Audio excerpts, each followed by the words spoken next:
Hello, everybody. Welcome back to the NBA Front Office Show. A lot going on in the world of the NBA. We've got another playoff matchup all set.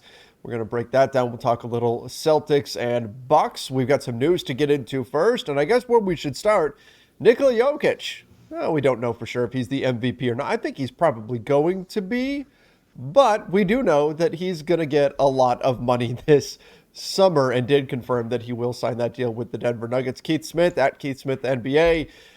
No drama here, really. Nikola Jokic, they get eliminated by the Golden State Warriors, and he just says, yeah, I'll sign the Supermax. Like, no big deal. Whatever. Yeah, I mean, clearly this will be offered the minute they are able to. It'll be, I wouldn't be surprised if it's already printed up and just needs, or typed up, I should say, and just needs some figures thrown in as they know them. And then he'll sign that. Just to be clear, he's got one more year left under contract at $33.6 million for next year. But so this will kick in after that. So when they do that, they'll be able to add 4 years onto his deal. So it'll look a lot like what Joel Embiid did a couple years ago. So that's where that'll go. So yeah, he's going to be in Denver long term. And how this will work is they'll put it at whatever the max salary is. He's already eligible to jump the tier because of winning MVP last year. So he'll jump up the tier to the top tier a couple years earlier than he should have. And then that'll be where it is. And that my guess is that'll take him through the vast majority of his career.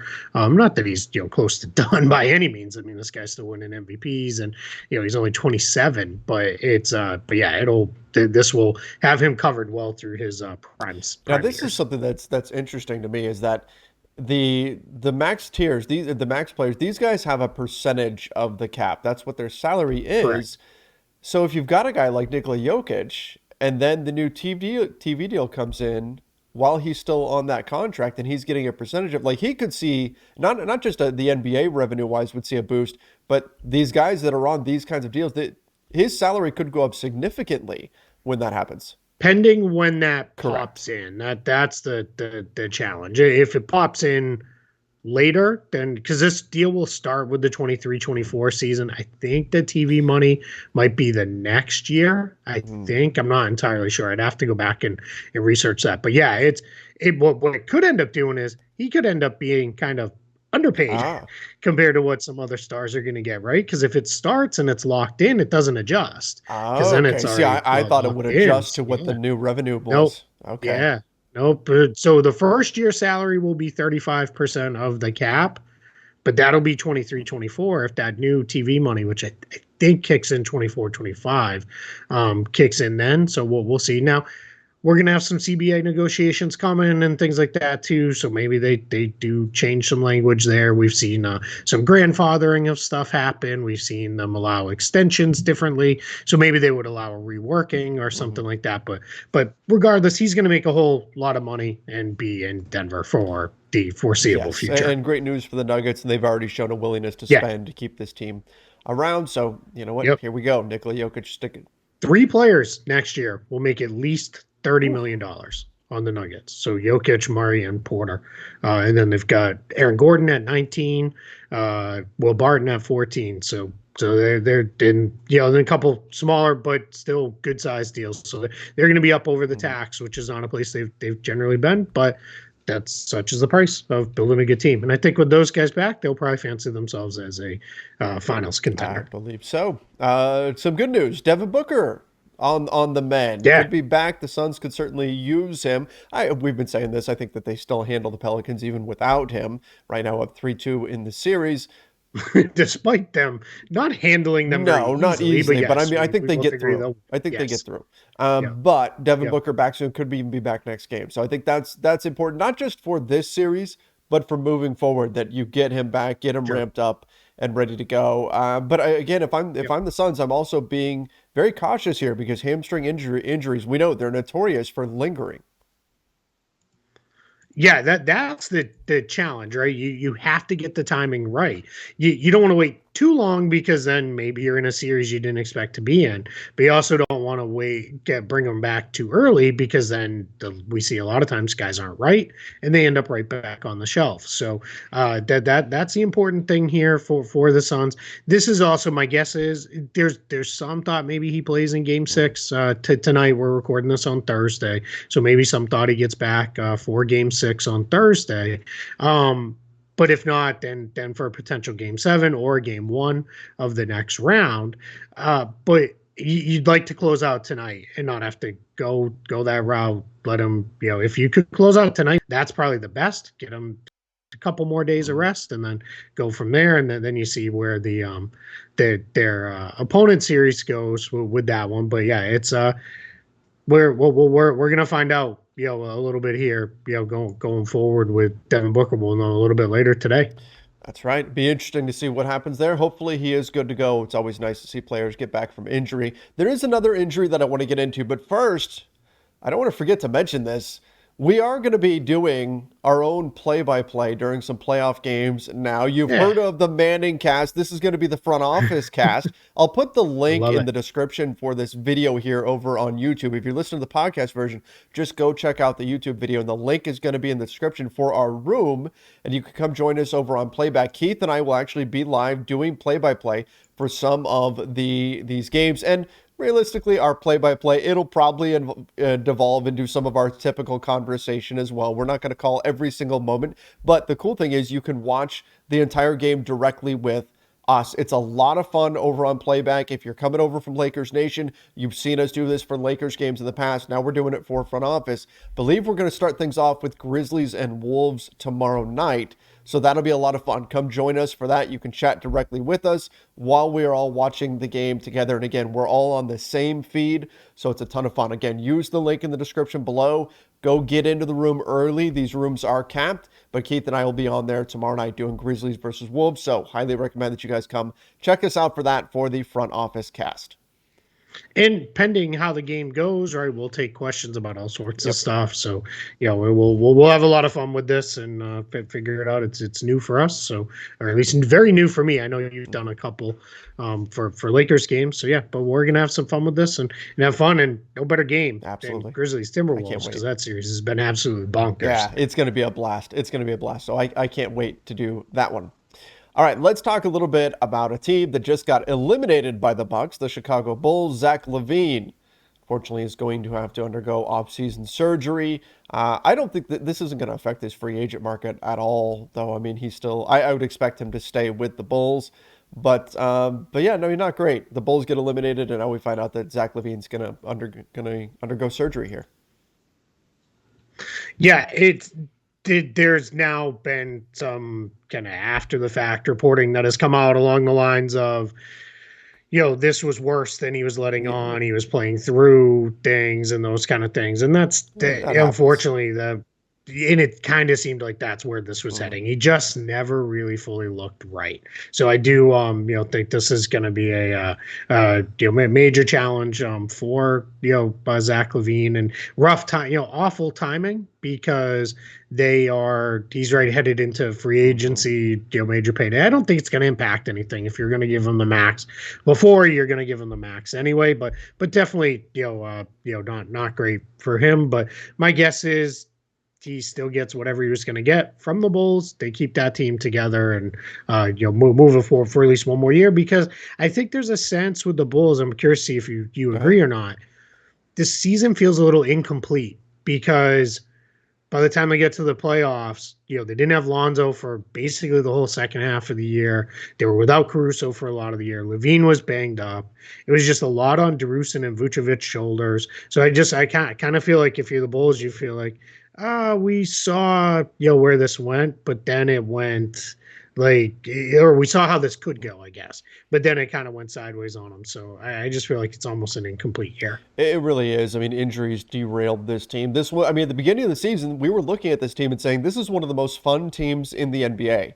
They were flying up and down the court. Their offense was crisp. Everything was great. And they just couldn't sustain it. And I think injuries were a major part of that.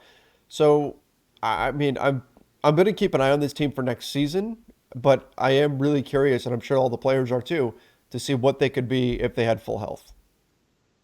Yeah, absolutely. Yep. That's it. You hope for better health next year and get back at it with a re-signed Levine and flesh out your depth a little bit differently around your main guys and off you go. And then, see where it takes you. Because this was one of the better teams in the league before the injuries hit.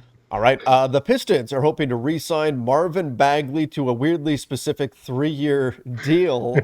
Not a surprise that they want to keep him. I mean, this was a move that they made, a high upside move, low risk move for the Pistons, but a 3-year deal that coming out already. And it's not like it's a 4-year deal or it's 3 years specifically. It just strikes me as a little odd. Yeah. So this when we hear something, you either hear we're going to re-sign a guy or you hear we're going to re-sign a guy to a max deal or, a 4-year contract, as many years as we can, whatever it becomes. Saying 3 years to me leads to, and I'm not trying to start a whole tampering nonsense. He's their own free agent. They can have conversations if they want. It leads me to believe there's already something in place. And there's a secondary reason I believe that. Because to keep Marvin Bagley on their books, just keep his free agent rights, whether they make him restricted or not, that's a $28 million cap hold, and that eats up all their flexibility. If they already have, hey, we're going to do I'm just making the numbers up, but a 3-year, $30 million deal with a first-year salary of $9 million-ish, then what the Pistons can do is they then look for them to say, all right, we've got you locked in at that. Re-sign him as soon as it's open, removes that big cap hold, or they could even renounce him fully. To your spending. And then they've got that deal. And then sign him using cap space if that's the way they wanted to go. But one way or the other, my guess is they've already got something lined up here because I think Marvin Bagley maybe found a home in Detroit. He played pretty well with the Pistons. So that's where I think this one's headed. In terms of order of operations, does it matter really if they use cap space or if they just sign him right off the bat? Like if they wait, if they renounce him and wait versus I mean, they're going to be under the cap. Does it matter which route they go? Depends on what else they're doing and what else you have to line up, but not in general, no. Well, if that's the route you're going, it doesn't really matter just whether because he's taking up the same salary slot anyway. Those things matter if it's a guy who's coming off like a super tiny cap hold. Then you wait and you sign that guy last because you let that little cap hold sit. In this case, he's going to take up the amount of space he wants to take up. The whole idea is just you got to get that $28 million cap hold off the books one way or another, so that way you're moving forward, in the direction of all right, let's get this guy signed and locked up and bring him back. So we'll see, but and maybe it's an even lower number, maybe it's 7 or 8 million, and then that's just adds to the Pistons cap space. But this tells me the reporting around a 3-year deal it's just so specific that I gotta believe there's already something kind of laid out and in place. Yeah, absolutely. Okay. CJ McCullum wants to retire with the Pelicans. And I liked your little pause there. It was like, wait, somebody's like, wants to retire? Period. The end. He's retiring. No, he is not just retired. He wants to retire with the Pelicans. And when I saw this, I first went, he's not that old. So that, I mean, it just tells you that he's going to stay long-term.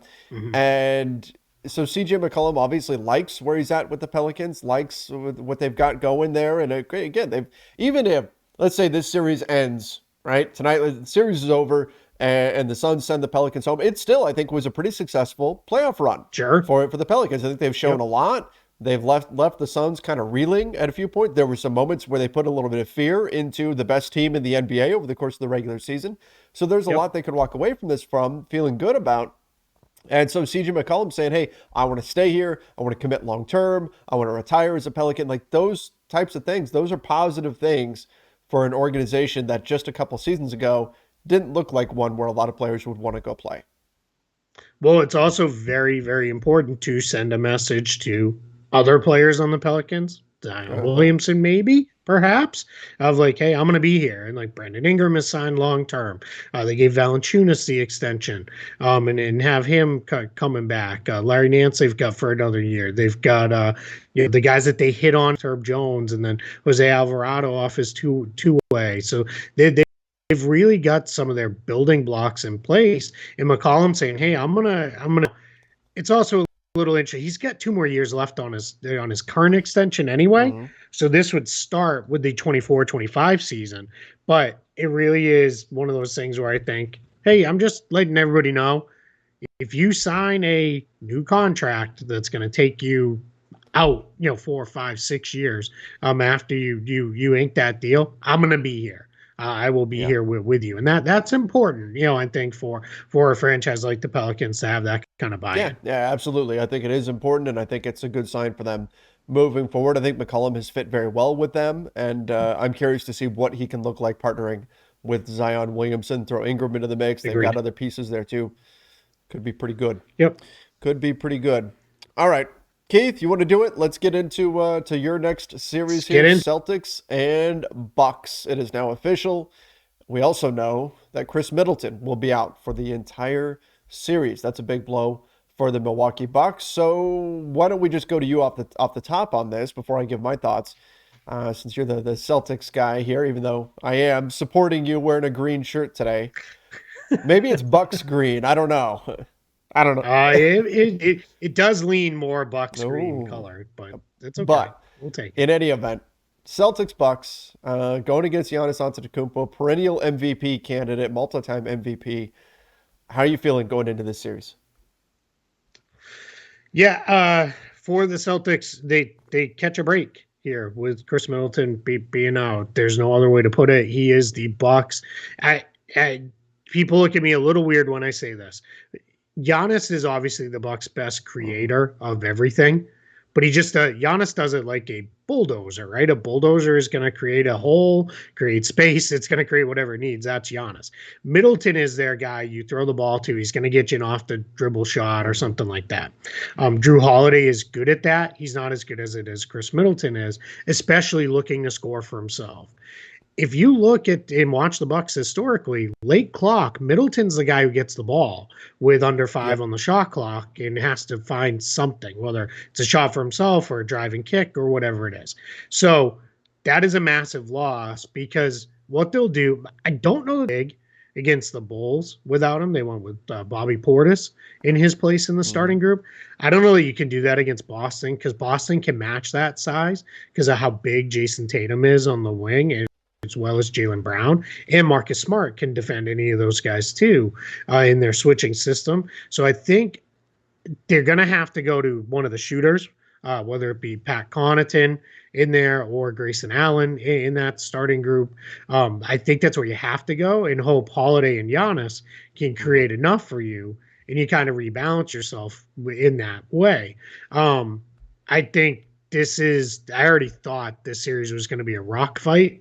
I think it's going to be an even rockier rock fight, I guess. I don't know the best way to put that, but this might be a throwback. We might see some 95-90 scores and those kind of things because these are two very good Yeah. defensive teams.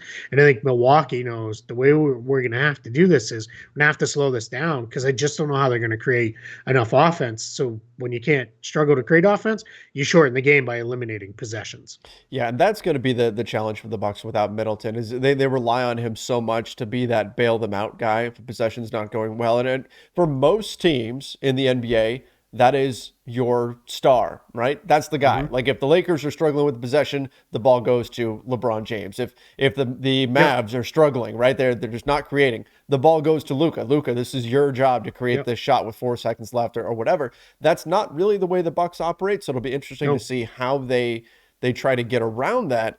But when I'm looking at this series, I think it really comes down to number one, what does Boston do against Giannis? And I think they've got the personnel with Al Horford and Robert Williams back to kind of, to quote what Stan Van Gundy, build an effing wall, right? They can do that at the rim.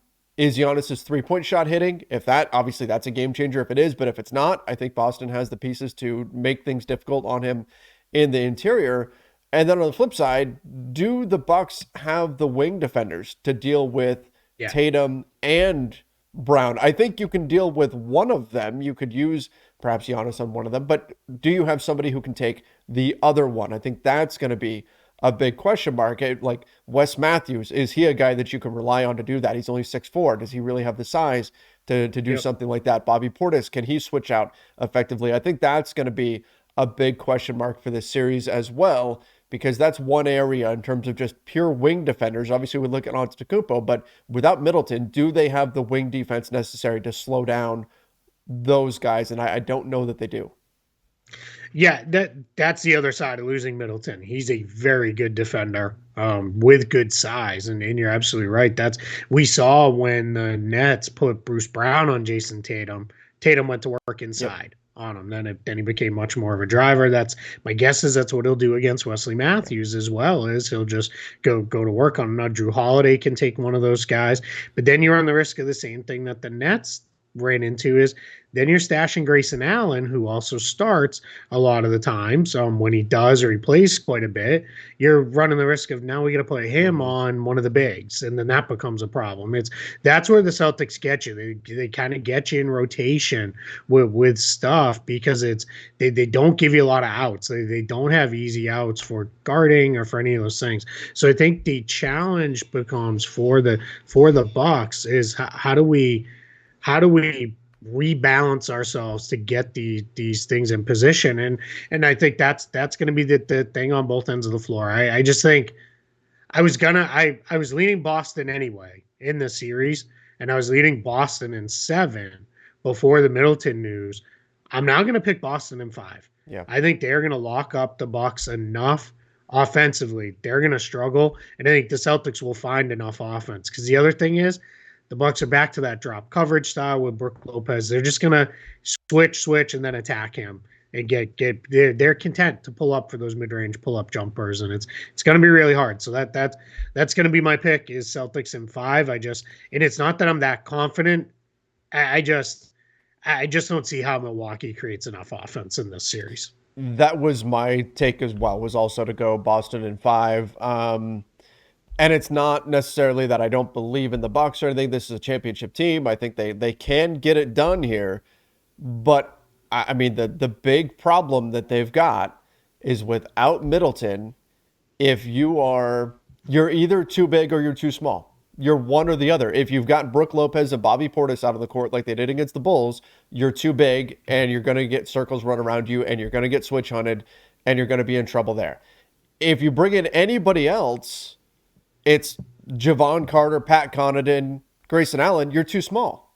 You're too small now. And so no matter what, you've got a matchup problem. No matter what rotation, what lineup you turn to, it could turn out that Giannis is just so good that it doesn't matter. But I tend to think that's not how this is going to play out. And so again, I'm going Celtics in 5 in this. Yeah, that is the fear. Yeah. Is that Giannis is going to have one of those all-time series and really kind of carry guys and do his thing.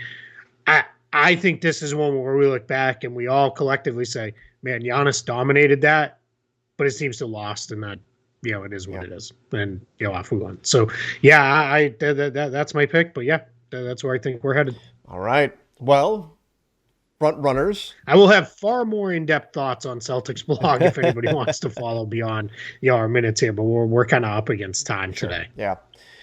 Front runners, give us your thoughts on that series in the comments down below. Once again, I'll drop the link for our room for tomorrow night for Grizzlies versus Wolves. Make sure you come join us there. Once again, get in early because they do cap the room. So come join us and you'll be able to watch the game directly. Don't need to have your TV on, your phone on, or any of that. You can watch the game directly with us in this room, and we'll be talking all throughout the game, taking your questions, comments. It's going to be a lot of fun on the Front Office Cast.